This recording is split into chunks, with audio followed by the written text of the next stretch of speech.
नमस्कार साथियों जो भी मेरे बच्चे 10th पास हो रहे हैं इस साल, अगली साल उनको 11th में एडमिशन लेना है और अगर वो चाहते हैं कि 12th ना करें हम और सीधा हमको 10th से ही जॉब मिल जाए, तो ऐसा एक प्रोसेस है जिसमें आपको केवल 12th नहीं करनी पड़ेगी।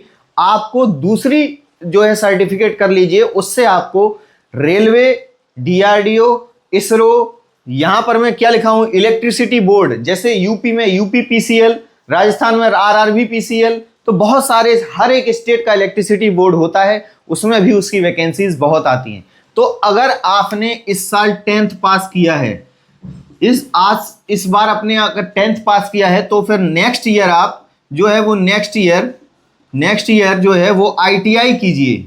आईटीआई, ठीक है, क्या कीजिए, आईटीआई कीजिए। आप 10th से ही आईटीआई हो जाती है, 10th पास कीजिए, उसके बाद आप आईटीआई का फॉर्म भरिए गवर्नमेंट आईटीआई के लिए। अगर नहीं मिलता है तो प्राइवेट से कर लीजिए, कोई प्रॉब्लम नहीं है।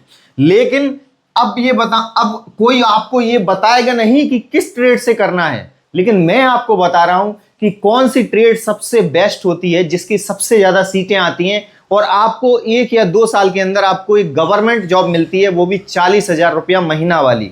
सोचिए, आप 10th के बाद सीधा आईटीआई कीजिए, आपको 40,000 रुपया महीना आपको मिलने वाला है अगर आप सिलेक्ट होते हैं। तो बता देता हूं कि सबसे नंबर 1 कौन सी ट्रेड है। सबसे नंबर 1 ट्रेड है इलेक्ट्रीशियन। इलेक्ट्रीशियन से आप आईटीआई कीजिए, सबसे ज्यादा सीटें इलेक्ट्रीशियन की होती हैं किसी भी डिपार्टमेंट में, ठीक है। दूसरे नंबर पर आता है फिटर की भी बहुत ज्यादा सीटें आती हैं। तीसरे नंबर पर अगर आपको करना है तो आप कीजिए डीजल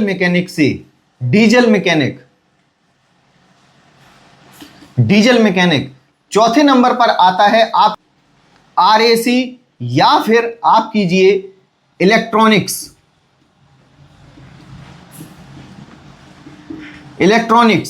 ठीक है। आरएसी मत कीजिए, आरएसी की कम सीटें रहती हैं। इलेक्ट्रॉनिक्स कीजिए, इलेक्ट्रॉनिक्स की ज्यादा सीटें आती हैं।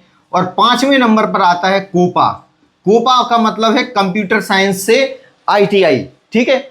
तो ये जो 5 ट्रेड है मैंने आपको बताई, इनमें सबसे ज्यादा सीटें किसी भी डिपार्टमेंट में सबसे ज्यादा सीटें इन्हीं की होती हैं।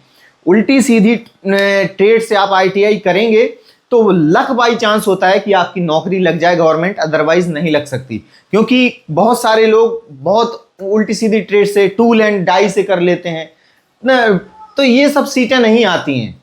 जो सरकारी सीटें आती हैं सरकारी विभाग में, सबसे ज्यादा इलेक्ट्रीशियन की आती हैं, उसके बाद फिटर की आती हैं, उसके बाद इलेक्ट्रॉनिक्स होता है, उसके बाद कोपा होता है, उसके बाद डीजल मैकेनिक होता है। और एक और है, अगर आप लोग करना चाहें तो वो होता है ड्राफ्ट्समैन मैकेनिकल। इसकी भी जो है वो सीटें अच्छी खासी आती हैं, इनकी बराबर नहीं आती हैं, लेकिन हाँ इसकी भी सीटें आती हैं हर विभाग में। देखो, अगर भैया आपको इलेक्ट्रिसिटी बोर्ड में जाना है, आपको अगर अपने स्टेट के इलेक्ट्रिसिटी बोर्ड में सेलेक्ट होना है, जैसे टेक्नीशियन बनते हैं, आईटीआई से आप क्या बनेंगे, टेक्नीशियन।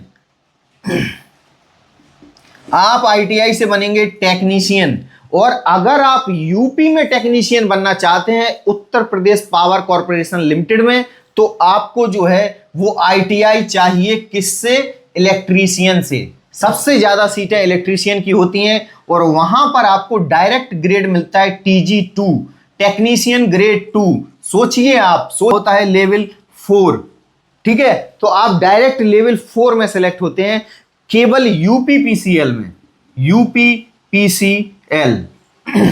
ठीक है। यूपीपीसीएल में आप लेवल 4 में जाते हैं, लेकिन और किसी भी डिपार्टमेंट में आप लेवल 4 में नहीं जाएंगे, आप जाएंगे लेवल 2 में। लेवल 2 से आप सेलेक्ट होते हैं टेक्नीशियन ए। डीआरडीओ में होता है टेक्नीशियन ए, ठीक है, टेक्नीशियन ए, ठीक है। और रेलवे में होता है टेक्नीशियन ग्रेड 3। ग्रेड 3 से आपकी शुरुआत होती है, मींस ये होता है लेवल 2।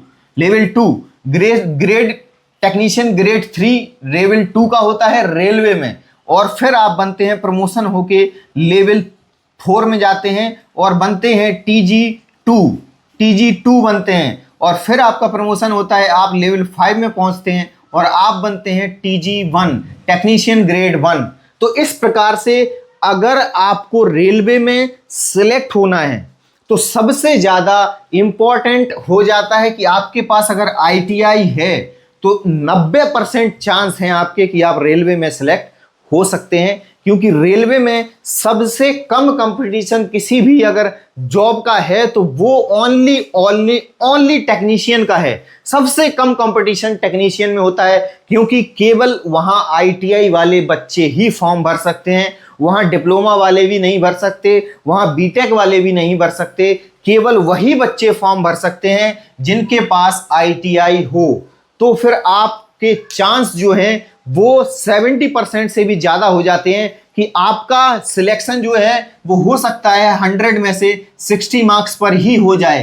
तो एक बहुत अच्छी अपॉर्चुनिटी है आपके लिए सिलेक्शन के लिए कि जो भी बच्चे इस साल 10th में हैं वो 10th के बाद अगर उनको सरकारी नौकरी में इंटरेस्ट है, तो मैं ये चीज़ बता रहा हूँ कि अगर उनको इंटरेस्ट है तो वो अगले ही साल ITI करें, 11th को ड्रॉप करें, 11th मत करें, 11th को ड्रॉप करिए, 11th मत कीजिए और सीधा ITI कीजिए। और हर एक एग्जाम में जो है 10th प्लस ITI लेता है, 10th प्लस ITI लेता है, यही आपकी इसेंशियल क्वालिफिकेशन होती है। इसेंशियल क्वालिफिकेशन यही होती है आपकी 10th प्लस ITI। तो अगर बच्चों आप लोग 10th के बाद ITI कर लेते हैं तो आपके जो है चांसेस कम से कम 90% तक हो जाते हैं कि आप रेलवे में सिलेक्ट हो सकते हैं, क्योंकि रेलवे इस समय रेगुलर वैकेंसी दे रहा है टेक्नीशियन का, हर साल वैकेंसी आ रहा है। तो आप अगर कंप्लीट करते हैं तो आपको जॉब मिलने के चांस जो हैं वो बहुत ज़्यादा होते हैं अदर डिपार्टमेंट की अपेक्षा। तो आशा करता हूं कि ये वीडियो आपको बहुत ज़्यादा इंफॉर्मेशन लगा होगा। उन बच्चों तक जरूर पहुंचाइए इस वीडियो को जो बच्चे अपने दिमाग में सरकारी नौकरी का ख्वाब देखते हैं। तो अगर वो देखते हैं तो उसको सच भी होना पड़ेगा।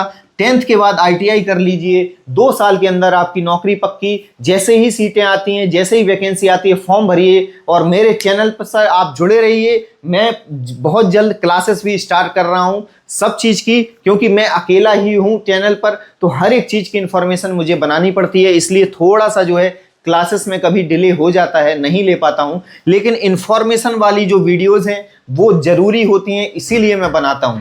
तो आशा करता हूं कि आपको ये वीडियो पसंद आया होगा। पसंद आया हो तो प्लीज़ चैनल को सब्सक्राइब जरूर करें, वीडियो को लाइक और उन बच्चों तक शेयर जरूर करें जो बच्चे सरकारी नौकरी चाहते हैं और बहुत जल्दी चाहते हैं। तो उनके लिए ये वीडियो बहुत ही बेनिफिशियल होने वाला है।